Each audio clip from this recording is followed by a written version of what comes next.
Okay, let's talk about the harmonized scale.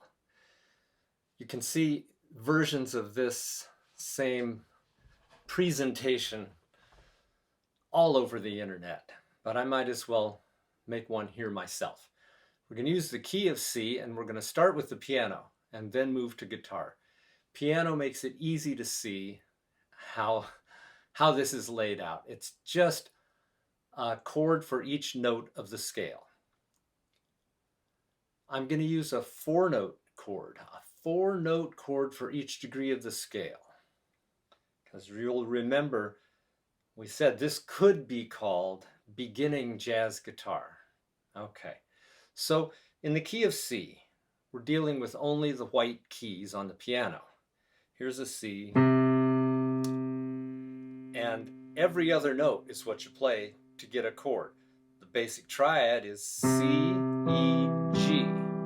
I'm sure you've heard that before. Skip another note and go put a B in there. Beautiful major 7 chord. So this is the 1 chord, is a C major 7. Now, if you leave out the middle notes, it sounds kind of dissonant at first. But if you put the middle notes in, it's beautiful, beautiful chord. If you move the B down 1 octave and then play your major 7 chord, that B and C sound even more dissonant. It's another version of a C major chord, another version of a C major 7 chord. Okay, so let's just work our way up the scale. This won't take long. There's major 7 for the 1 chord. The 2 chord, based on a D, is a minor 7, D, F, A, C. The 3 chord, based on an E, is also a minor 7. Minor 7, E minor 7, the 3 chord. The 4 chord is a major 7. F, A, C, E spells face. Just like the 1 chord, it's a major 7. It's got that F and E. F and E. If you move the E down an octave, it's got that characteristic major 7 sound. Okay, the 5 chord. The 5 chord in the key of C is a G7, and it's a very familiar, recognizable sound. Anytime, if you're wondering if you're hearing a 5 chord, a dominant 7 it's called, just see if you can sing Twist and Shout along with it.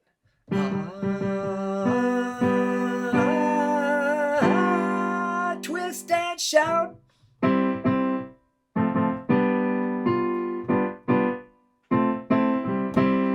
Anyway, I digress a lot.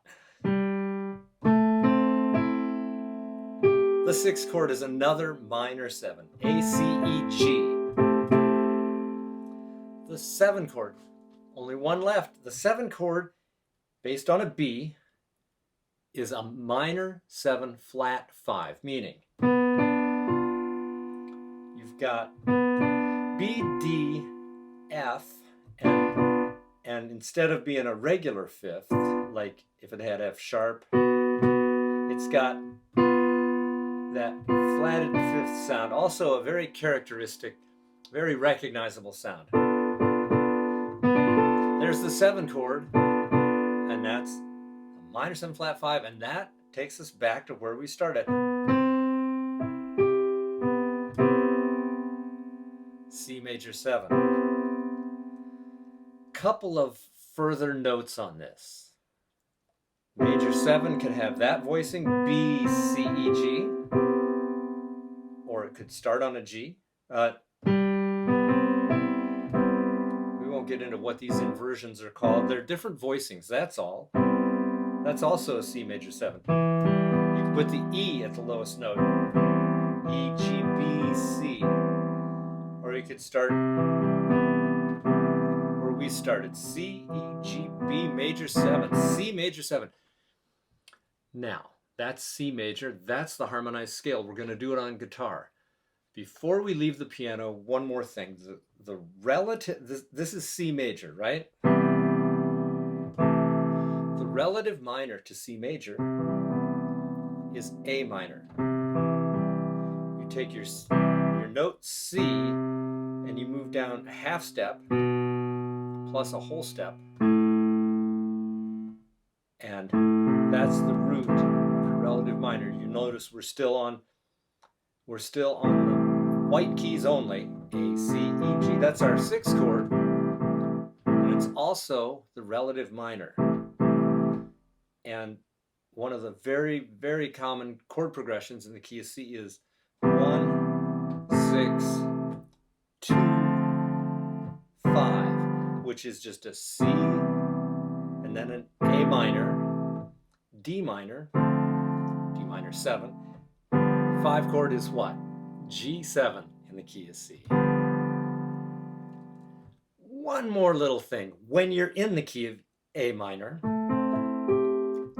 it can have its own numbering system. And in that case, your 2 chord, I mean, if you're in the key of A minor and that's your tonal center, that's the 1 chord, minor. Your 2 chord is that B minor 7 flat 5.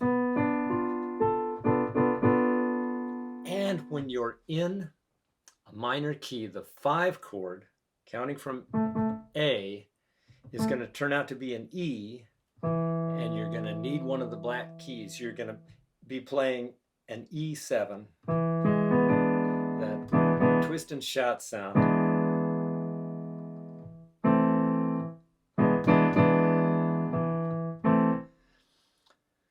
All right, so there we are, the harmonized scale. Let's do it in guitar.